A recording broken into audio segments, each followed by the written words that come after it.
Bonjour, bienvenue sur ce plateau de KTO pour notre rendez-vous hebdomadaire face aux chrétiens, organisé, comme vous le savez, en partenariat avec La Croix, avec Radio Notre-Dame et le réseau des radios RCF. Alors nous avons un invité aujourd'hui, Philippe Doucet, député socialiste du Val d'Oise, et par ailleurs responsable pour le Parti socialiste de toutes les questions de laïcité. Donc on parlera bien évidemment beaucoup de ces questions de laïcité. Philippe Doucet, bonjour. Bonjour. Alors vous allez être interrogé par trois journalistes de notre partenariat. Il y a Laurent de Boissieu de La Croix. Bonjour. Louis Dauphren de Radio Notre-Dame. Bonjour. Et Romain Mazenot de RCF. Bonjour. Alors nous allons commencer par l'actualité, bien évidemment, et en ce moment, il y a des difficultés pour le gouvernement à instituer un dialogue avec les partenaires sociaux, surtout un dialogue social. C'est quand même un peu fort de café qu'un gouvernement socialiste se voit boycotté par la CGT qui ne viendra pas à la réunion de la conférence sociale de lundi. C'est quand même fort, ça. Comment l'expliquez-vous ? C'est pas vraiment fort, c'est malheureusement une situation historique dans ce pays. Quand vous regardez le groupe Air France-KLM, qui a les mêmes difficultés face à la montée des compagnies low cost, de Ryanair qui a fait une percée extraordinaire, des compagnies du Moyen-Orient qui prennent des parts de marché sur le long courrier, eh bien, aux Pays-Bas, les syndicalistes et la direction se mettent autour de la table, ont des discussions extrêmement dures, mais finissent par trouver un accord. Et en France, on a une partie des organisations syndicales, pas toutes heureusement, dans un certain nombre d'entreprises qui ne sont pas dans une logique de trouver un compromis, qui ne sont pas dans une logique de se mettre autour de la table, qui, quelque part, pour un certain nombre d'entre elles, refusent le réel. Donc, quand vous discutez avec elles, la mondialisation, ça n'existe pas, la concurrence internationale, ça n'existe pas, la compétitivité, ça n'existe pas. Et donc, du coup, ils se mettent dans une logique, entre guillemets, de lutte de classe, un peu à l'ancienne, et ils refusent finalement ce dialogue social. Parce que le problème du dialogue, il faut être deux à dialoguer. Quand un des deux ne veut pas dialoguer, c'est un peu compliqué. C'est tout le problème du dialogue social en France depuis des années. Ça fonctionne dans un certain nombre d'entreprises, ça fonctionne dans un certain nombre de secteurs, et il y a des endroits ou des moments où ça ne fonctionne pas. Mais comment vous expliquez que quand même ce gouvernement de gauche n'ait pas pu convaincre la CGT de venir discuter ? Mais parce que la CGT considère à tort ou à raison que ce n'est pas un gouvernement de gauche, en tout cas que ce n'est pas un gouvernement qui applique sa ligne économique. Donc aujourd'hui, ce que veut faire Manuel Valls, c'est d'adapter la situation, c'est de travailler à la compétitivité. On a fait le rapport gallois. En 10 ans, de 2002 à 2012, ce pays a perdu 20% de sa base de production. On peut dire que ça n'existe pas. Nous considérons qu'on a un problème de compétitivité. C'est pour ça qu'on fait le pacte de responsabilité. La CGT et d'autres, des forces politiques aussi à gauche, le Front de gauche, le Parti communiste, considèrent qu'il n'y a pas de problème de compétitivité. C'est simplement les patrons, voyous, qui s'en mettent plein les poches, la banque qui s'en met plein les poches. On peut être dans cette histoire-là, ce n'est pas la réalité. Donc il y a une vraie séparation, une vraie division à gauche entre cette gauche qui regarde le réel pour mieux le transformer et cette gauche qui, quelque part, nie le réel, n'admet pas ces problèmes de compétitivité, et on est en plein dedans. Et on aura compris que vous êtes dans la première gauche. Oui, parce que... Louis Dauphren de Radio Notre-Dame vous pose une première question. Oui. Est-ce que l'une des solutions, ou en tout cas une piste, ça serait d'améliorer la représentativité syndicale dans ce pays, puisqu'il y a quand même un monopole qui fonctionne depuis la Seconde Guerre mondiale? Est-ce qu'il faut faire en sorte pour que, d'une part, il y ait plus de gens syndiqués, et d'autre part, pour que les organisations puissent vraiment être représentatives? Sur le plus de gens syndiqués, vous ne pouvez pas forcer les gens à syndiquer, sauf à décider qu'être adhérent à un syndicat est obligatoire en même temps que vous avez un contrat de travail. Ce n'est pas la tradition française. Il y a déjà eu un certain nombre de progrès, puisqu'aujourd'hui, on voit bien qu'il y a des logiques de représentativité syndicale qui sont devenues obligatoires. Et puis après, il y a des choix que l'État doit faire. Manuel Valls a pris ses responsabilités. Quand la CGT nationale et Force ouvrière refuse de signer l'accord sur les fonctionnaires, il a décidé que l'accord sur les fonctionnaires s'appliquerait quand même. Donc à un moment donné, on peut ouvrir le jeu, on peut penser que ça changera quelque chose. Je n'y crois pas parce que finalement, ce clivage d'un syndicalisme de combat, d'un syndicalisme en partie politique et les salariés, il existe. C'est une tradition syndicale qui remonte à très longtemps. C'est pour ça d'ailleurs que le Parti socialiste n'est pas couplé avec des organisations syndicales, ça remonte à 1903. Donc moi je crois à l'histoire longue politique, donc on ne changera pas ça. Par contre, que le gouvernement, à un moment donné, prenne ses responsabilités quand il n'y a pas de dialogue, c'est aussi ce que les Français attendent. D'ailleurs, j'ai été très surpris quand Manuel Valls dit l'accord sur la fonction publique, même s'il n'a pas été approuvé par l'ensemble des organisations syndicales, il s'applique quand même. Est-ce que ça fait des vagues? Non, parce que les Français ont envie que ça avance. C'est ça la réalité. Ils veulent de l'efficacité dans l'action économique et ils veulent que les choses avancent. Une question de Romain Masneau de RCF. Vous avez évoqué le dossier Air France. Est-ce que ça ne fait pas un peu désordre de voir la position du gouvernement changer? Dans un premier temps, le gouvernement a soutenu la direction qui annonce 2900 suppressions d'emplois et puis finalement, elle fait pression sur la direction en disant que le plan social peut être évité. Comment vous expliquez ça? Bon, je pense que Manuel Valls, hier après-midi, dans l'hémicycle, a été très clair. Je veux dire, bon, bien sûr que le plan B peut être évité, mais il faut que, pour que le plan B soit évité, il faut que le plan A s'applique. Le plan A, il faut que les pilotes admettent que le temps d'avant où, ils étaient en cogestion avec la direction d'Air France, ce temps-là est terminé, et que 2, le temps où vous étiez les rois du ciel, eh bien, c'est aussi terminé. Parce qu'aujourd'hui, on est Air France est en concurrence. Donc les pilotes doivent travailler davantage. Bien sûr, vous avez un problème de compétitivité des pilotes. Et quand je vois aujourd'hui un certain nombre d'organisations syndicales bientôt nous expliquer que les pilotes d'aujourd'hui sont les mineurs d'hier du 19e siècle, franchement, je trouve ça extraordinaire. On ne peut pas continuer comme ça. Je veux dire, pourquoi voulez-vous que les pilotes d'Air France travaillent moins que des pilotes d'autres compagnies de même type en Europe? Comment on voit que British Airways s'est remis à niveau, comment Lufthansa s'est remis à niveau?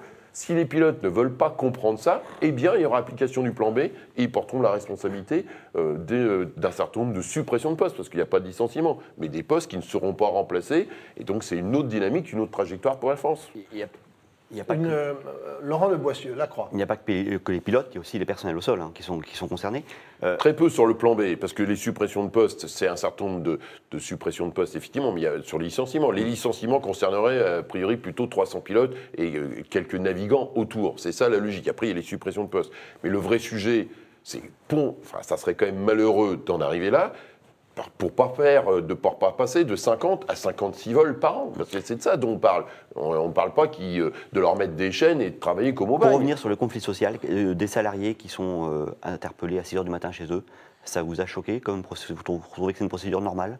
Et une nouvelle fois, il faut choisir. Ou on pense que la justice est indépendante, ou on pense que la justice n'est pas indépendante. Ça, c'est une procédure judiciaire, décidée par un procureur, qui décide de faire ça. Pourquoi il décide de faire ça?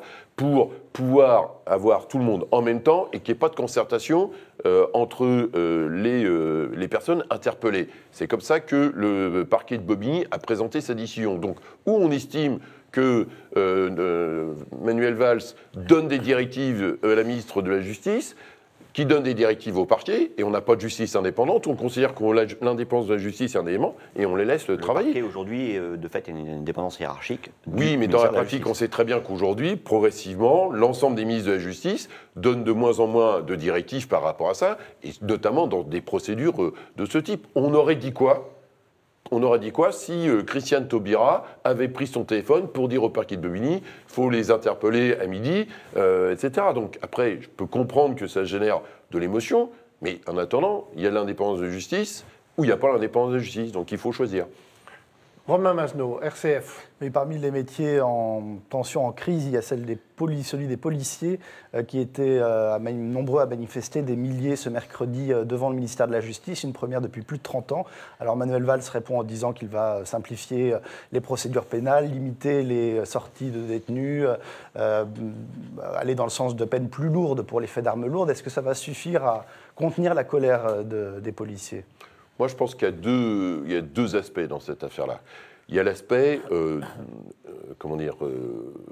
la tension sur le volume de travail des policiers depuis le 11 janvier. Donc c'est vrai que l'État sollicite beaucoup l'ensemble des forces de sécurité, à la fois sur des problématiques d'attentats, mais aussi sur l'ensemble. On est toujours en plan Vigipera, donc vous avez un dispositif quand même qui est lourd et qui donc pèse évidemment sur le volume d'heures travaillées. Avec en plus une difficulté. C'est que sous le quinquennat de Nicolas Sarkozy, on a supprimé 12 000 postes. Donc quand vous avez, et on est en train de les reconstituer, mais évidemment, on n'a pas reconstitué les 12 000 postes, loin de là. Donc vous avez à la fois une charge de travail qui a augmenté sur moins de policiers. Donc c'est sûr que ça génère de la tension. Je regrette au demeurant que quand il y a eu 12 000 postes de supprimés, on ne les ait pas vus manifester à l'époque devant la place Beauvau. Puis après, il y a l'autre aspect, qui est l'aspect du lien police-justice, avec une difficulté sur effectivement un certain nombre de procédures judiciaires, un certain nombre de méthodes de la magistrature, qui aujourd'hui heurtent le travail au quotidien des policiers. Donc, on l'a vu dans le cas du policier qui lutte en Seine-Saint-Denis, qui est en train de lutter entre la vie et la mort par rapport à ça, donc sur quelqu'un qui est relâché sur des permissions de sortie. Donc, Manuel Valls a fait des propositions hier sur la gestion des permissions de sortie. Quand on voit effectivement le pédigré judiciaire de la personne qui est en permission de sortie, vous pouvez vous interroger sur le fait qu'on doit revoir cette solution-là. Donc ça a été dit hier, ça me paraît un élément important. Mais effectivement, les policiers, de mon point de vue à juste titre, ressentent que les problématiques de délinquance ont changé, qu'il y a des durcissements, qu'il y a une agressivité plus importante, et que l'univers judiciaire n'a pas obligatoirement intégré ces changements dans les logiques de délinquance. Ça vaut pour la délinquance des mineurs, ça vaut pour l'islamo-délinquance, ça vaut pour toutes ces personnes en logique un peu de desperado qui posent des questions, qui posent des vrais sujets aux forces de l'ordre. La gauche en tient compte, Laurent, vous trouvez, dans la politique gouvernementale ? En tout cas, moi qui suis sur une ligne sécuritaire extrêmement forte, je ne me sens pas aujourd'hui en minorité sur cette ligne-là. Manuel Valls ne me semble pas non plus être dans le monde de l'angélisme. Est-ce qu'il y a un problème Taubira qui symbolise pour beaucoup la suppression des peines planchers? Je pense qu'on lui fait porter le chapeau, mais le vrai sujet, il n'est pas là. Le vrai sujet, il est dans le monde judiciaire, de mon point de vue, n'a pas intégré, ou en tout cas n'a pas suffisamment intégré le fait que les logiques de délinquance ont bougé et que donc on doit ajuster les mesures répressives à l'évolution de la délinquance. C'est toujours l'histoire du bouclier et de l'épée. Donc aujourd'hui, la logique du bouclier me paraît pas aujourd'hui totalement adaptée à la logique de l'épée. C'est la loi qu'il faut durcir ou c'est dans l'application concrète? Je pense qu'il y a des éléments de la loi à durcir et puis il y a des éléments de logique de mode de travail, de procédure. Voilà. Donc si on dit des permissions de sortie, ça peut aider sur la logique de réinsertion sur quelqu'un qui est sur un chemin, qui a fait un acte de délinquance ou 2 actes de délinquance, mais dont on voit qu'il est dans une procédure, qu'il est dans une démarche lui-même de réinsertion. D'autres, je pense que sur le type d'individus, quand on a des individus qui se sont radicalisés, qui sont dans un certain type de mode de comportement, de confrontation absolue avec la société, je ne vois pas pourquoi on lui laisse faire une permission de sortie. une question, Louis Dauphren. Mais est-ce que c'est bien cohérent de voir la gauche un peu abriter les deux tendances, tendance sécuritaire et tendance laxiste? Est-ce qu'on peut faire cohabiter ces deux aspects? Généralement, on dit la police, c'est plutôt la sécurité, plutôt la droite, et puis la gauche, c'est plutôt la justice, l'angélisme. Honnêtement, voilà. quand la sécurité, la droite, 12 000 policiers supprimés, je ne vois pas en quoi la droite a des leçons à nous donner sur la logique de sécurité avec une suppression de 12 000 postes. Je pense que c'est pas vraiment... Parce que honnêtement, la gauche angélique, pour reprendre vos mots, franchement, aujourd'hui, moi, elle me paraît minoritaire, en tout cas dans la gauche du gouvernement, elle me paraît minoritaire, parce que tous ceux qui sont en responsabilité dans des territoires, tous les élus se racontent les mêmes histoires. Hein. Donc tout le monde a bien les pieds dans la glaise, sent bien les choses. Le vrai sujet, c'est le monde judiciaire qui comprend à la fois des gens de gauche et des gens de droite. Donc c'est le rapport à la logique de la peine. C'est le rapport, c'est comment aujourd'hui, c'est le rapport à la sanction. C'est d'admettre que dans la société, il doit y avoir des règles et que, comme je dis toujours, on joue au football sur le terrain de football et que donc le monde de la justice au sens large, parce que là-dessus, l'ensemble des syndicats de magistrats, ils peuvent avoir des divergences, mais je ne les trouve pas beaucoup dans une logique sécuritaire de mon point de vue. Donc là-dessus, des discussions sur des logiques de procédure, des pas assez sécuritaire du côté de la justice. De mon point de vue, je pense que sur les nouvelles normes de délinquance, il y a des choses qui ne sont pas acceptables. En tout cas, ils ne mesurent pas l'impact de leurs décisions sur le ressenti des citoyens. Il y a des choses... parce que le ressenti des policiers, il n'est pas très différent du ressenti des citoyens. Donc, laisser quelqu'un... vous voyez, la réflexion sur les permissions de sortie, ça peut être utile pour la réinsertion, mais je pense qu'il y a un certain nombre de gens sur lesquels il faut se dire que la logique de la réinsertion, ça n'existe plus. Parce qu'eux-mêmes ont changé leur approche. Philippe Doucet, Vous étiez maire d'Argenteuil, vous êtes toujours président de l'Agglo. Vous sentez bien toute la situation dans les villes périphériques de la capitale. Est-ce que le climat est plus calme maintenant? Est-ce que vous seriez favorable à la fin du plan Vigipirate ou est-ce qu'il faut le maintenir encore, ce plan Vigipirate? Moi, je pense qu'il faut le maintenir parce que d'abord, la menace terroriste, elle est toujours là. Elle est toujours là, parce que, évidemment, Bernard Cazeneuve ne se balade pas avec une banderole tous les jours sur le nombre de tentatives d'attentats ou de démantèlement de cellules qui sont en cours, mais la vigilance des services de l'État est extrême. Et pour voir régulièrement le Premier ministre, je sens bien son inquiétude. Il n'y a pas une fois où j'ai un échange avec lui où la question du terrorisme n'est pas le premier sujet. Voilà, je sens l'inquiétude, la vigilance extrême des responsables de l'État sur ce sujet. Donc après, sur les villes de banlieue, mais au sens large, vous voyez, les citoyens, ils ne comprennent pas que des jeunes qui ont moins de 18 ans, qui sont au 365e vol de voiture, ou fracturation de trucs, ou arracher un portable, eh bien que parce qu'il a moins de 18 ans, il n'y ait pas de sanction au niveau. Ça, c'est incompréhensible aujourd'hui, et donc la justice doit intégrer, et le législateur a intégré le fait que la délinquance des mineurs a changé. Il manque un Karcher judiciaire. Comment ? Il manque un Karcher judiciaire. Non, il manque un choix de comprendre la réalité du monde. Si on veut, il faut être lucide. Il peut manquer, dans un certain nombre de milieux, des questions de lucidité. La question, vous voyez, en banlieue, on va vous parler des quads. Donc ceux qui tournent, voilà, j'entends ça toujours. Monsieur Doucet, pourquoi... L'ordonnance 45 sur les mineurs, concrètement, il faut la durcir. Il faut la changer. Pour ma part, on aura le débat, je pense, bientôt. Je pense que vous aurez, là, pour le coup, mais peut-être d'ailleurs transparti, si je puis dire, une ligne de clivage sur ceux qui considèrent qu'aujourd'hui, même dans l'intérêt des mineurs... Votre position à vous. Une ligne de clivage... votre position sur l'ordonnance... On verra à droite. Vous voyez, à droite, il y a aussi des avocats. Donc, moi, je pense que derrière, la logique de l'incarcération sur 18 ans et pas en dessous, on est dans un truc complètement pervers. Vous avez des jeunes qui jusqu'à 18 ans, ont des dossiers épais comme ça, que les commissaires de police connaissent par cœur le nom de la petite sœur, etc., et qui, à 18 ans, pour le coup, comme il n'aura pas été sanctionné avant, va tomber, dès qu'il aura 18 ans, il va partir pour 2 ans, 3 ans de centrale, avec le fait que du coup, après, il bascule et que du coup, il n'y a pas de réinsertion possible. Donc, vaut mieux, comme je dis toujours, traiter un problème avec de l'homéopathie dès le départ que d'attendre de passer à la chirurgie lourde. À partir de quel âge ? Concrètement. Moi, je pense qu'on le voit aujourd'hui. Vous avez la question de 16 ans, elle est posée. La question de 16 ans est posée. Et avant 16 ans, parce que la délinquance, souvent, dans le petit jeu, commence à 13-14 ans, y compris sous l'autorité de ceux qui ont plus de 18 ans, eh bien, à ce moment-là, il doit y avoir des sanctions plus fortes. Je veux dire, quand aujourd'hui, les rappels à la loi par les magistrats ne sont pas suffisamment faits, l'exécution des peines, la rapidité d'exécution des peines, vous avez ce sujet de l'efficacité de la sanction. Il y a une demande d'efficacité de la sanction. Ce qui vaut pour vos enfants vaut pour les délinquants. À un moment donné, il faut dire les choses, à un moment donné, avant qu'il soit trop tard. Ça vaut pour tout le monde. Il faut rappeler les règles de la République, toujours et partout. Eh bien, merci Philippe Doucet. Nous marquons une première pause dans ce Face aux chrétiens et nous nous retrouvons dans un très, très court instant. À tout de suite.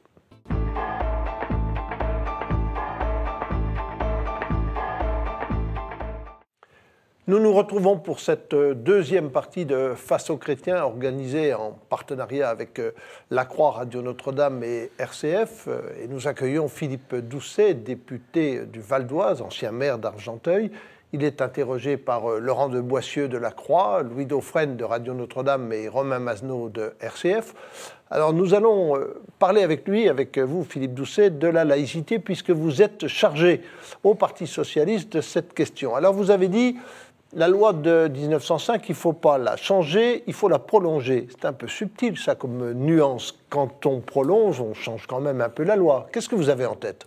Non, ce que je gère par là, c'est que cette loi, c'est une des grandes lois de la République. Il y a quelque chose de fascinant, c'est qu'elle a traversé 2 guerres mondiales, elle a traversé le Front populaire, elle a traversé 1945, elle a traversé le retour du général de Gaulle, elle a traversé l'arrivée de la gauche au pouvoir, et elle n'a pas changé.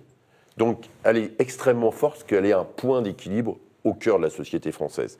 Donc, quand vous avez un monument de la République, vous n'allez pas commencer à y toucher, parce que ce point d'équilibre extrêmement subtil, qui permet à la fois d'avoir la neutralité de l'État, mais de garantir l'exercice du culte, des cultes. Je le rappelle à chaque fois à tous ceux qui considèrent qu'ils sont dans une logique anti-religieuse. Les gens ont le droit d'être dans une logique anti-religieuse, mais que je rappelle à chaque fois que la loi de 1905, elle n'a pas été faite par Émile Combes. Je veux dire, c'est pas le petit père Combes qui a fait la loi de 1905. C'est Aristide Briand avec Jean Jaurès. C'est-à-dire, c'est une loi d'équilibre qui permet à tous ceux qui sont croyants de pouvoir exercer leur culte. Et quand on dit garantie, ça va au-delà de la Révolution française. Pendant la Révolution française, la déclaration dit « vous ne pouvez pas être inquiété pour votre religion ». Là, c'est pas que vous n'êtes pas inquiété, c'est qu'on vous garantit l'exercice du culte. Donc, je ne vais certainement pas toucher à ça. J'en aurai d'ailleurs pas les moyens. Je ne vais pas m'attaquer, modeste député, à un monument de la République. Alors, c'est quoi prolonger? Le sujet aujourd'hui que nous avons, c'est que cette loi, finalement, la société française respirait la laïcité sans même s'en rendre compte. C'était devenu, on l'avait profondément, les uns et les autres, intégrés. Les chrétiens en premier lieu. Je veux dire, donc, la sécularisation des chrétiens, elle a eu lieu, ça n'empêchait pas d'exprimer sa foi, de la porter, de s'investir dans la société, mais elle était intégrée. Aujourd'hui, la société française est bousculée par deux choses. Elle est bousculée par l'émergence de l'islam qui existe, qui s'est faite progressivement, puisque des immigrés venus seuls, eh bien finalement, il y a eu le regroupement familial, il y a eu plusieurs générations, et donc il y a aujourd'hui une émergence de l'islam comme religion avec du coup la confrontation, le dialogue, le frottement avec la société française. Ça, c'est le premier élément, avec du coup une émergence, y compris dans l'espace public, qui interpelle les Français au sens large, qu'ils soient laïcs, chrétiens, etc. Premier élément. Puis le deuxième élément, il y a l'utilisation de la laïcité par le Front National, donc en tordant. Le Front National a longtemps été hostile à la logique de la laïcité, et il a changé de point de vue avec Marine Le Pen. Il a considéré que la laïcité était finalement le rempart de la chrétienté contre l'islam. Et là, on est dans le dévoiement d'une des valeurs de la République. La laïcité n'est pas là pour apprécier tel ou tel culte, c'est une grande loi de paix civile. Donc nous, ce que nous voulons aujourd'hui, c'est que la gauche, aujourd'hui, ne parte pas suffisamment de cette valeur de laïcité, non pas contre quelqu'un. C'est pas l'objectif de la laïcité, c'est pas d'être contre. L'objectif de la laïcité, c'est de donner un cadre où ceux qui sont croyants peuvent exercer leur culte et ceux qui ne sont pas croyants ne sont pas inquiétés parce qu'ils ne sont pas croyants. Et ce débat-là, eh bien, du coup, il taraude toute la société française. Une question de Romain Masneau de RCF. Est-ce que vous êtes favorable à la proposition de loi du centriste Yves Gégaud sur les menus végétariens alternatifs dans les cantines scolaires ? Alors là, ça fait honnêtement... C'est une manière d'apaiser les choses comme il dit, ou est-ce que c'est céder à un islam qui ne voudrait pas... Non, alors là, pour le coup, honnêtement, j'ai eu un échange avec lui sur une autre télévision. Honnêtement, le sujet n'est pas la question des repas. Quand j'étais maire d'Argenteuil, personne n'est jamais venu, chrétien, musulman, athée, personne n'est jamais venu m'embêter sur l'histoire des repas. Et pas que Argenteuil, partout en France, vous discutez avec des élus, le sujet n'est jamais venu au sens où vous avez, ça fait 50 ans, 100 ans que, voilà, il y a le poisson le vendredi parce qu'il y a une tradition chrétienne, puis de toute façon, à un moment donné, il faut que les enfants ils mangent du poisson, et puis ça fait 50 ans qu'on met des œufs ou je sais pas quoi, du poulet, le jour où il y a du porc, et ça n'empêche pas qu'il y ait du porc. Et franchement, jusqu'à présent, il n'y avait pas de souci. Et puis, à un moment donné, on est dans le conflit politique entre l'extrême droite et les ex-UMP, les Républicains, et où Nicolas Sarkozy se saisit de ça avec le maire de Chalon-sur-Saône, et du coup, il met le sujet sur la table pour faire 2 points de plus aux élections départementales. Et Yves Gégaud essaye de sortir de cette histoire-là. Mais le meilleur sujet, on peut avoir des débats sur l'islam, le rapport à la République, oui, mais ce n'est pas les questions dont on parle.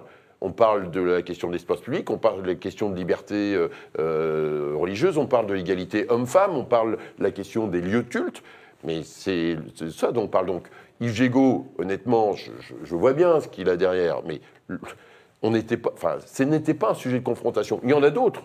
Il peut y avoir d'autres sujets de débat. Mais celui-là, franchement, on n'est pas. Une question de Boissieu de la Croix. Concrètement, je vais reprendre un peu ce qu'a dit la question de Dominique Gerbeau tout à l'heure. J'entends bien votre défense de la loi de 1905 telle qu'elle est et ne pas commencer à y toucher. Mais concrètement, qu'est-ce qu'il faut faire pour la prolonger, puisque c'était votre idée mais vous avez parlé des lieux de culte. Voilà. Est-ce qu'il faut que l'État ou les collectivités locales puissent, d'une manière ou d'une autre, financer la construction de cellules de culte, autrement que la façon un peu détournée actuelle via les bons amphithéotiques. Qu'est-ce qu'il faut faire concrètement ? Moi, je pense qu'il faut, quand je dis la prolonger, nous, la proposition que nous faisons, c'est qu'il puisse y avoir une charte de la laïcité. Il y en a déjà beaucoup de chartes de laïcité. Non, il y en a une dans l'éducation nationale qui permet d'avoir un dialogue au sein de l'éducation nationale, y compris d'expliciter ce qu'est la laïcité. Parce que ce qui me surprend le plus depuis que je suis en charge de ce dossier, c'est la méconnaissance de la loi, la méconnaissance de comment ça fonctionne. Donc, au moins, dans l'école, il y a ce débat-là. Aujourd'hui, pourquoi moi je propose qu'il y ait cette charte de laïcité qui puisse être adoptée par une résolution parlementaire? C'est-à-dire qu'on ne change rien à la loi. Ça permet de réaffirmer cette grande charte de paix publique, de réaffirmer la loi 1905. Et donc d'expliquer aux uns aux autres qu'on joue, c'est un code de bonne conduite. Je donne toujours cet exemple-là. Imaginons, je suis musulman salafiste, j'arrive à 23h dans un service d'urgence d'un hôpital, j'ai une jeune femme en face de moi qui est agent d'accueil aux urgences, qui n'a pas la loi 1905 et toute la jurisprudence à côté d'elle, et je demande, je suis accompagné de ma femme, et je demande qu'elle soit examinée par un médecin homme, par un médecin femme, pardon, et uniquement par un médecin femme. L'agent d'accueil, il dit quoi? Vous voyez? Il ne va pas se mettre sur l'observatoire de la laïcité pour voir la jurisprudence. Donc il faut que ces agents d'accueil, tous ceux qui sont des agents publics, eh bien, puissent être réadossés. Moi, j'ai été frappé en tant que maire, dans tous les échanges que j'ai pu avoir, cette demande de réadossement. Et donc, si à côté d'elle, elle a en 20 articles l'essentiel de la loi, eh bien, on peut dire, voilà, article 18, monsieur, mais égalité si cette homme-femme. personne ne veut pas que sa femme soit consultée par un médecin homme, c'est pas parce qu'on lui montrera une charte de la laïcité qu'il changera son comportement. Après, il change pas son comportement.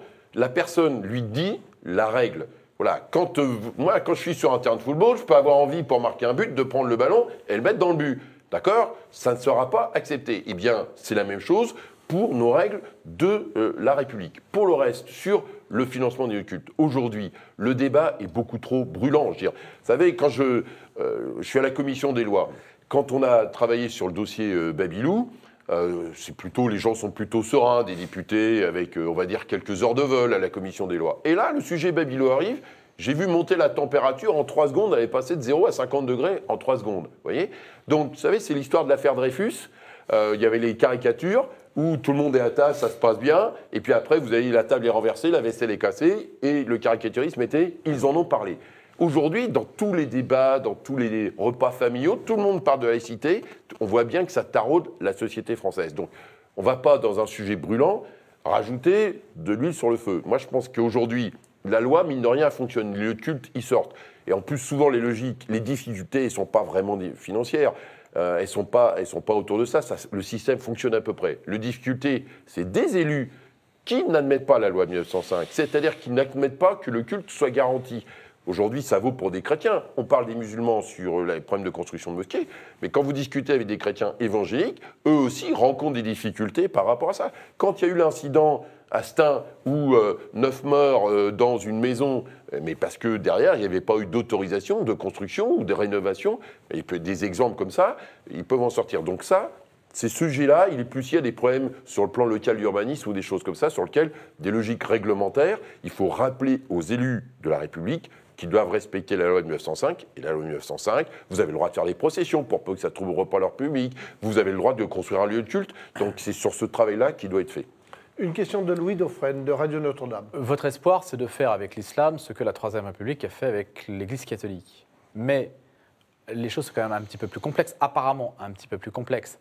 Parce que ce n'est pas un problème de culte, c'est peut-être, enfin je ne sais pas, là je vous pose la question, c'est un problème de croyance. Et dans l'espace public, les croyances s'expriment parce qu'elles sont liées aux mœurs des gens.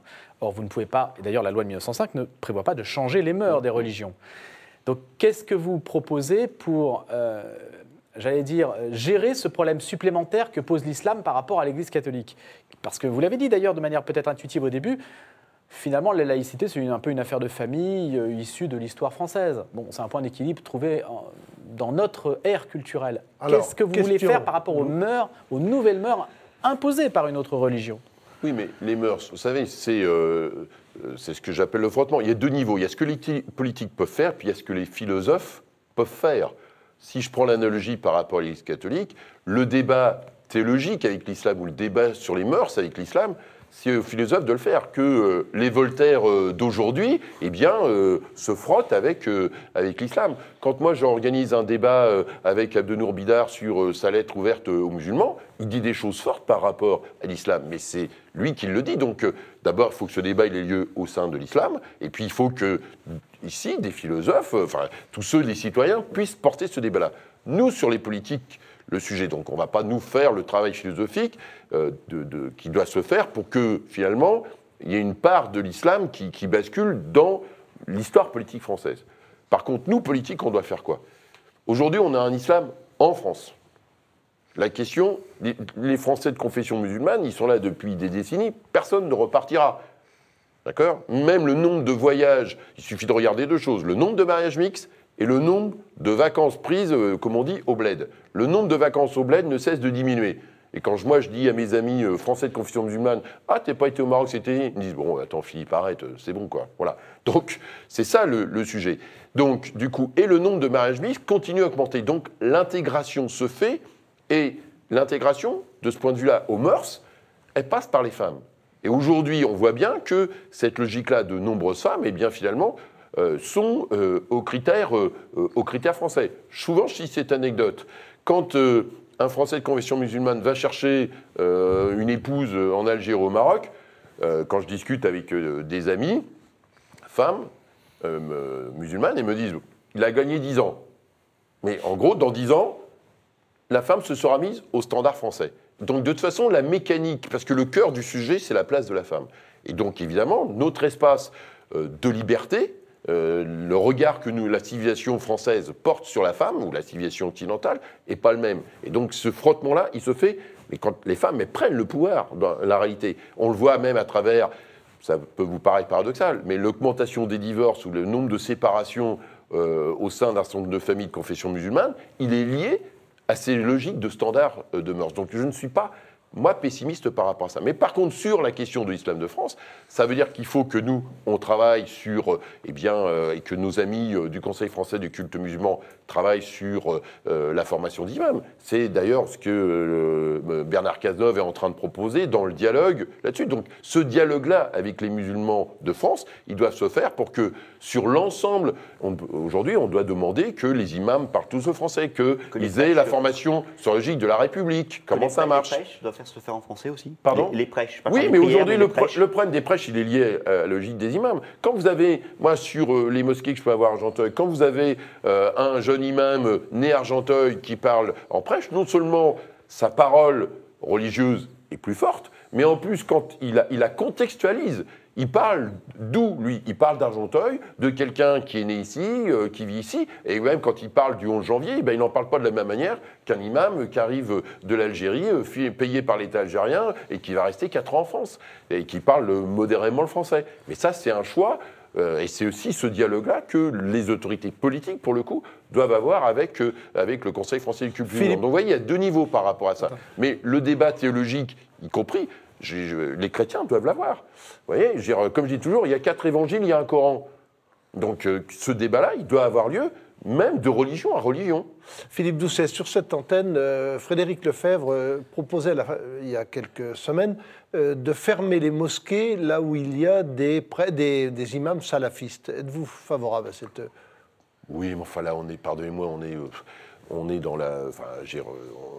la polémique, si je puis dire. Parce que derrière, le sujet, c'est pas le fidèle. Parce que, imaginons, vous avez le cas, vous fermez la mosquée. Le sujet, c'est il y a combien de cultes, où est-ce que les fidèles de cette mosquée vont aller? Le sujet n'est pas celui-là, le sujet, il est l'imam, ils ne sont pas les fidèles. Oui. Donc, à nous d'avoir la discussion avec le Conseil français de culte musulman, de regarder, de mettre un certain nombre de critères, de voir comment on accompagne par rapport à ça, et sur ces imams-là. Quand vous voyez ce que fait le Royaume du Maroc sur la formation de ses propres imams, pour éviter qu'au Maroc et sur les pays autour sur lesquels il y a une influence historique de l'islam marocain, eh bien que ça ne soit pas des imams d'Arabie Saoudite qui viennent, eh bien le Royaume du Maroc y travaille. Donc nous, on peut tout à fait y travailler ici. D'ailleurs, Bernard Cazeneuve a démarré dans l'instance de concertation qu'il a mis avec les musulmans. tous ces sujets ont été mis sur la table. Romain Masneau, RCF. Vous êtes favorable, je crois, aux statistiques ethniques. Emmanuel Valls lui-même s'est dit ouvert à une discussion, à une réflexion sur le sujet. Pour quelle raison êtes-vous favorable à... Alors, vous voyez, c'est moi qui suis un républicain total, qui suis pour l'université, pour la liberté, pour la liberté absolue des individus. J'arrive à faire cette proposition sur des statistiques ethniques dans la question du logement social. Pourquoi ? Parce que de mon expérience d'élu, on a fait à Argenteuil une grande réunion qui s'est appelée Argenteuil 2022 en 2012 pour dire voilà comment on voyait la ville dans 10 ans. Et donc je dis aux gens, vous dites publiquement ce que vous me dites à l'oreille. Parce que quand vous êtes élu, les gens vous glissent des trucs, mais l'important, vous le disent à vous, mais l'important c'est qu'ils le mettent dans le débat public. Et donc un certain nombre de citoyens, ils l'ont même dit devant des caméras, parce qu'on avait filmé un certain nombre de présentations, de propositions, nous ont dit, nous on veut être mélangés. On n'est pas au bled, on veut être mélangés. Et donc ma proposition c'était dans les attributions de logements sociaux, aujourd'hui c'est rigoureusement interdit. Vous voyez, donc l'idée, c'était pas de choisir le prénom, mode Béziers, mais d'essayer de dire quelle est la deuxième langue parlée dans la famille. Vous voyez, si vous parlez le français et que votre deuxième langue, on va dire, c'est l'arabe dialectal, etc., ça vous donne un élément comme on a la composition familiale, les âges. Aujourd'hui, quand vous faites des attributions de logement, vous n'allez pas mettre que des personnes âgées dans un bâtiment, vous n'allez pas mettre que des jeunes, vous n'allez pas mettre que des enfants, parce que vous n'allez pas mettre que des gens avec très peu de revenus, vous essayez de faire de la mixité au sens large, âge, nombre d'enfants, etc. Eh bien, cette logique-là de se dire, dans les attributions, on peut avoir le critère de la deuxième langue parlée, pourrait être un plus pour faire du mélange. Sur le fond, à travers ça, le vrai sujet, c'est qu'on a 400 ghettos en France, 6 millions d'habitants y vivent, que pendant longtemps, ça a arrangé la République française de se dire on a une femme de ménage dans nos bureaux à la Défense, mais où elle habite, finalement, c'est pas franchement notre sujet, mais on est content d'avoir la femme de ménage. Bien, sauf que cette femme de ménage, elle habite bien quelque part. Et donc, du coup, on a trop laissé des ghettos s'installer, à travers le refus du logement social, le refus de l'autre. Sauf qu'à l'arrivée, les 400 ghettos, eh bien, ils nous pètent à la figure, et tout le monde s'en est rendu compte le 11 janvier. Merci Philippe Doucet. Nous marquons une deuxième pause dans ce Face aux chrétiens et nous nous retrouvons dans un très court instant avec le député du Val d'Oise. A tout de suite.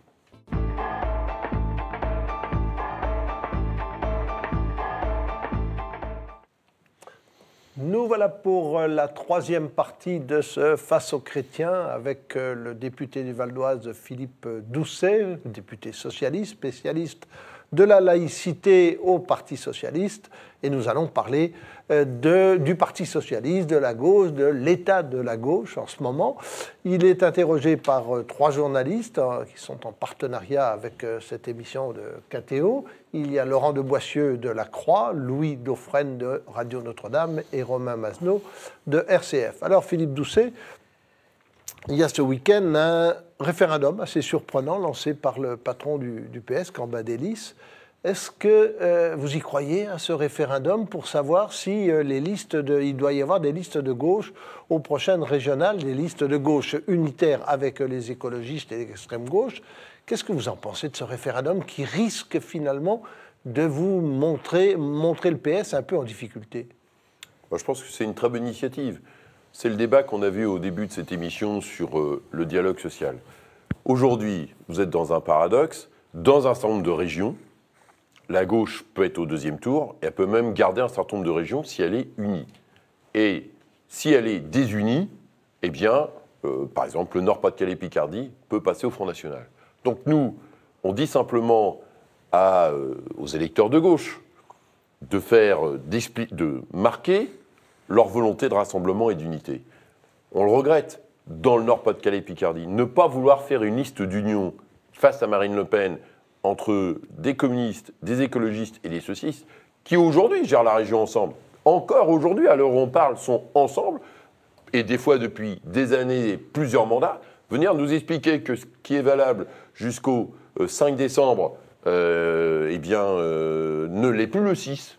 Vous voyez ? Donc c'est ça l'enjeu. Donc mais cette désunion, Philippe Doucet, elle est actée, elle est avérée, elle est partout maintenant. Oui, mais on sait aussi... Alors pourquoi revenir là-dessus ? Non mais, parce que derrière nous, on a une responsabilité. Nous, on ne va pas on va pas accepter comme ça, sans bouger, que cette désunion de la gauche, permette l'élection de quelqu'un, par exemple, du Front National. Donc on appelle à la responsabilité. Les appareils politiques à la gauche de la gauche n'ont pas souhaité faire preuve de responsabilité. Eh bien nous appelons à la responsabilité les électeurs, les citoyens, parce que, vous voyez, le 21 avril 2002, personne ne l'a vu venir. Bon, là, le 21 avril 2017, si je puis dire, ou 2016 pour les élections régionales, le moins qu'on peut dire, c'est qu'on le voit venir. Donc à chacun de prendre ses responsabilités. Donc aujourd'hui, nous dire qu'on ne va pas le faire, c'est l'intérêt de ce référendum, de dire, voilà, prenez vos responsabilités, choisissez. Une question de Laurent de Boissieu, de la Croix. Vous l'avez dit tout à l'heure, il y a une vraie division à gauche, idéologique. Est-ce que finalement le problème de la vie politique aujourd'hui, c'est que les clivages partisans ne correspondent pas au vrai clivage idéologique? Le clivage à gauche ne passe d'ailleurs au sein du PS. Vous seriez beaucoup plus proche des modérés de droite ou du centre que de l'aile gauche du PS, sur le fond. Sauf que le PS est ainsi fait, la vie politique ainsi faite, que vous êtes séparés artificiellement des gens plus proches que d'autres avec qui vous siégez au sein du même parti. Oui, alors sur les frondeurs, bon, il y a des nuances très importantes entre eux, donc je serais pas... je pense que la frontière ne passe pas tout à fait là. Je pense qu'elle est plutôt encore un peu plus à gauche que les frondeurs, mais peu importe. Oui, mais ça, on est dans le système institutionnel de la Ve République. Je pense aujourd'hui qu'on verra à l'occasion de la prochaine présidentielle où seront les lignes de clivage idéologique. Moi, j'ai la conviction aujourd'hui qu'il y a un bloc réactionnaire qui s'est créé avec le Front National, mais aussi une partie des Républicains qui a déjà basculé. Moi, je rencontre des députés républicains dans des débats. Honnêtement, ils n'auraient pas l'étiquette républicain, ils auraient l'étiquette Front National, je ne verrais même pas la différence. Ils ont déjà la moitié du cerveau de manger parce que, idéologiquement, le Front National a gagné. D'ailleurs, on évoquait tout à l'heure l'histoire de Gégaud et des plats de substitution. Ce débat-là, c'est une course que Nicolas Sarkozy essaye de mener face à Marine Le Pen, mais il fait une course politique, mais sur le terrain idéologique du Front National. Donc, il a déjà perdu. Et puis, il y a une droite républicaine qui, elle, ne s'est pas fait manger le cerveau par le Front National. Donc, il y a la question de l'Europe. Je suis convaincu que demain, à l'occasion de la présidentielle, le clivage autour de l'Europe, il sera essentiel. Parce qu'on voit aussi l'évolution de Jean-Luc Mélenchon. Vous voyez, on va bientôt, j'anime avec d'autres le pôle des réformateurs au sein du Parti socialiste. On fait un grand débat à l'Assemblée le 17 novembre sur l'Europe. Bien, quand je discute avec nos amis allemands du SPD, qui voient les remarques, le livre de Jean-Luc Mélenchon, quelque chose d'anti-allemand, se redire que l'ennemi aujourd'hui en France, c'est l'Allemagne, et que c'est l'ordolibéralisme allemand qui est l'ennemi à abattre. Il faut voir la régression par rapport à ce qu'on a construit tous ensemble depuis 1945, donc les clivages européens. Donc oui, il y a une partie des clivages qui ne correspondent pas des clivages idéologiques qui ne correspondent pas à la réalité politique. Peut-être que l'élection présidentielle de 2017 permettra de faire bouger ces lignes-là. La présidentielle, concrètement, en 2017, si elle fait bouger les lignes, ça veut dire qu'une partie de la gauche soutient la droite modérée, qu'une partie de la droite soutient la gauche modérée. Ben ça, on verra en fonction. Vous savez, on va voir qui va sortir vainqueur de la primaire, et on verra à gauche qui est candidat. Vous voteriez Juppé avec enthousiasme face à Marine Le Pen?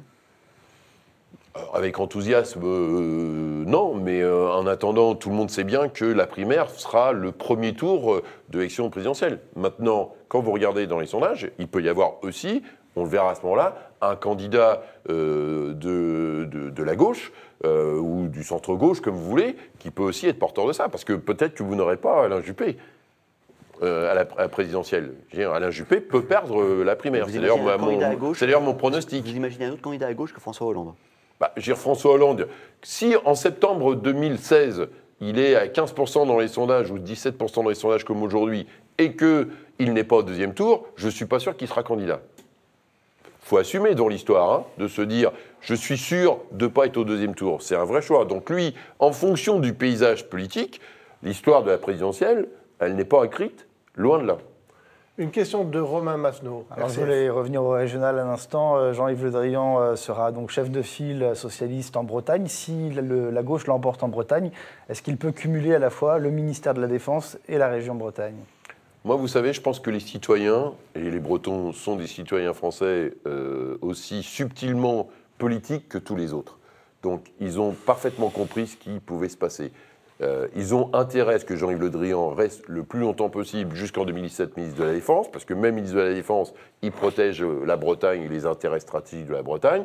Et il peut, par exemple, se retrouver, je ne sais pas, vice-président de la région Bretagne. Aujourd'hui... Donc il s'occuperait de la Bretagne le week-end, par exemple? Non, il ne s'occupe pas de la Bretagne le week-end. Derrière, aujourd'hui, il n'est pas président de la Bretagne est gérée, mais le président de la région Bretagne et les Bretons savent bien que quand il y a besoin d'intervenir pour la Bretagne, Jean-Yves Le Drian le fait. Et par ailleurs, au-delà de 2017, jusqu'à la fin des élections du mandat régional, il y a encore plusieurs années. Donc le vrai sujet, moi, je n'ai pas de débat idéologique par ça politique. Je pense que les Bretons, ce sont des grands garçons et des grandes filles, des grands citoyens, et ils sauront choisir quel est le meilleur intérêt pour eux. S'ils considèrent qu'ils ont intérêt à avoir quelqu'un qui représente la région Bretagne, mais qui est ministre de la Défense jusqu'en 2017, je pense qu'ils auraient tort de s'en priver. Une question de Louis Dauphren de Radio Notre-Dame. Quelle est votre appréciation des propositions de Michel Vinocq et de Claude Barthelone sur le septennat non renouvelable, sur l'ouverture du Parlement à la proportionnelle? Est-ce que vous estimez que ça va dans le bon sens? Bon, enfin, honnêtement, il y avait plein de propositions d'échanges qu'on a eus, parce que j'ai été interrogé dans le cadre du statut de l'élu, où on a travaillé pour ouvrir la fonction d'élu des salariés du privé. Moi-même, venant du privé, je voulais qu'il n'y ait pas que des fonctionnaires, des retraités parmi les élus. Ça me paraît un élément important de la représentation nationale. Moi, les propositions qu'on a faites avec Claude Barthelone, ça n'a pas été repris. Mais par exemple, moi, je suis pour le vote obligatoire. Vous voyez, donc on va travailler dessus à l'Assemblée, parce que je considère que dans la démocratie, vous avez des droits et des devoirs.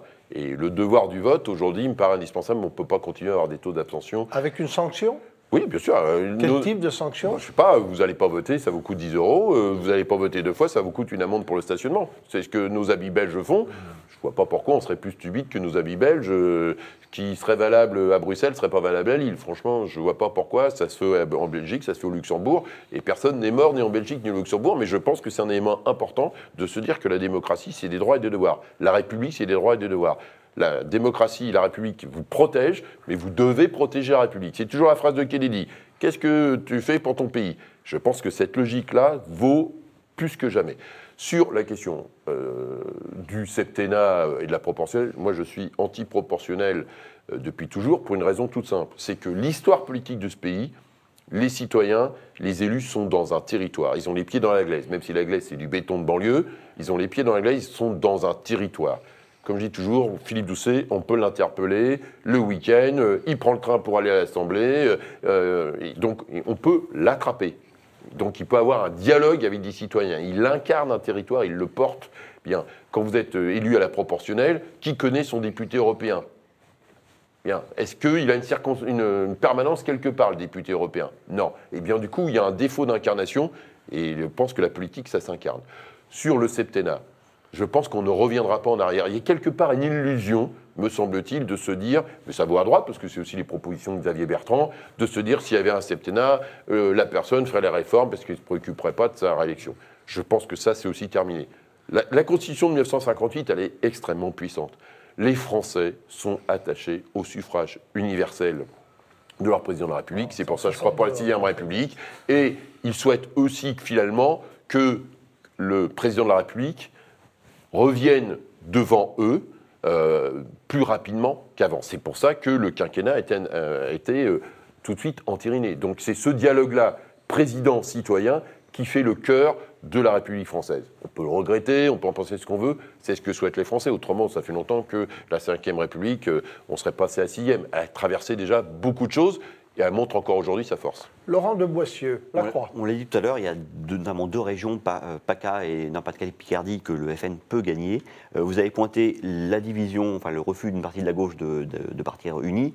Vous avez pointé également une partie de la droite qui court après l'extrême droite. Mais ce qui a pas aussi une responsabilité de votre parti, qui a présenté des têtes de liste qui sont peut-être des personnes très honorables et des élus qui font un vrai travail, mais qui n'ont pas une surface de notoriété équivalente à leurs concurrents du FN et de droite. Oh bah, si vous voulez me faire dire que je trouve que Martine Aubry aurait dû être candidate, je vous le dis, Martine Aubry aurait dû être candidate, et je pense qu'elle fait une erreur de fond, parce que de toute façon, si on n'est pas au deuxième tour ou si on perd la région de Nord-Pas-de-Calais, on lui reprochera à la fin de ne pas avoir été candidate. Donc moi, je pense qu'un responsable politique, il doit mener les combats. Peut-être parce qu'elle n'est pas pour le cumul des mandats, non? Oui, mais... ok, enfin, je veux bien tout entendre, c'est l'histoire de... Oui, mais à un moment donné, dans cette affaire-là, je veux bien... là-dessus, à un moment donné, quand vous êtes une personnalité politique nationale, vous assumez vos responsabilités. elle, aujourd'hui, je pense qu'elle peut avoir la force face à Marine Le Pen, et en plus, ça peut être un facteur de rassemblement par rapport aux communistes et aux écologistes. Donc, du coup, se donner cette puissance-là, je pense que c'était un élément important à mener du combat. On a été un certain nombre à le dire, elle ne le souhaite pas le faire, c'est sa responsabilité, mais je pense que c'est une erreur. Que doit faire votre parti, le PS? Il est en 3e position, loin derrière la droite et l'extrême droite. Faut-il se retirer, donc être absent du Conseil régional, ou faut-il maintenir sa liste? Pour le moment, on va se battre jusqu'au bout, jusqu'au soir du premier tour, pour être dans le jeu. Et après, on verra région par région. La situation peut ne pas être la même en fonction des situations. Puis elle peut être aussi la même en fonction des... Vous voyez, par rapport à notre débat sur la droite. Retrait ou fusion, oui. avec la droite, vous n'excluez aucune hypothèse d'emblée. Même fusion. Non, mais derrière, après, je pense que le sujet va être aussi les interlocuteurs que vous avez à droite. Si vous avez... Vous voyez, j'étais stupéfait hier après-midi quand Gérald Darmanin, dans l'hémicycle, a des propos où là aussi, il a déjà la moitié du cerveau mangé par Marine Le Pen. Je pense que ça n'aide pas les débats d'après-demain. Vous voyez, donc pour la régionale et au-delà. Donc à un moment donné, ce débat-là, il n'est pas la même quand vous discutez, vous parliez d'Alain Juppé ou d'autres candidats régionaux, quand vous discutez avec des gens qui ont peut-être l'étiquette les Républicains, mais qui sont déjà... Mais tout est possible, fusion, retrait, tout est possible. Moi, derrière, on verra, on aura les débats, parce que le débat, si vous vous retirez, ça veut dire que pendant 6 ans, sur un territoire entier, vous n'êtes plus présent. C'est un débat de fond. Si vous voyez, donc, et de l'autre côté, si vous avez des républicains qui ont déjà basculé au Front National, vous avez encore d'autres types de difficultés. Donc il y aura un vrai débat à gauche à ce moment-là, je pense. Mais c'est une nouveauté, ça, c'est fusion envisageable. Non, mais ça, c'est mon analyse personnelle. Oui, on est là pour ça. Bon, mais je pense que vous aurez les débats, mais le débat, il ne vaut pas que chez nous. Il vaut aussi chez les Républicains. Et vous verrez que là, il y aura aussi des belles lignes de fracture. Merci Philippe Doucet, merci de ces réflexions à la fois sur la laïcité, sur la politique, sur l'état du Parti socialiste et de la gauche et ces idées d'éventuelles fusions au 2e tour pour des régionales. Nous marquons maintenant la fin de ce Face aux chrétiens qui était organisé en partenariat avec La Croix, Radio Notre-Dame et RCF. Et bien évidemment, nous vous donnons rendez-vous la semaine prochaine pour un nouveau Face aux chrétiens. Si vous avez pris cette émission en cours, vous pouvez la retrouver dans son intégralité sur les sites de La Croix, de Radio Notre-Dame et de RCF et de KTO, bien évidemment. À bientôt.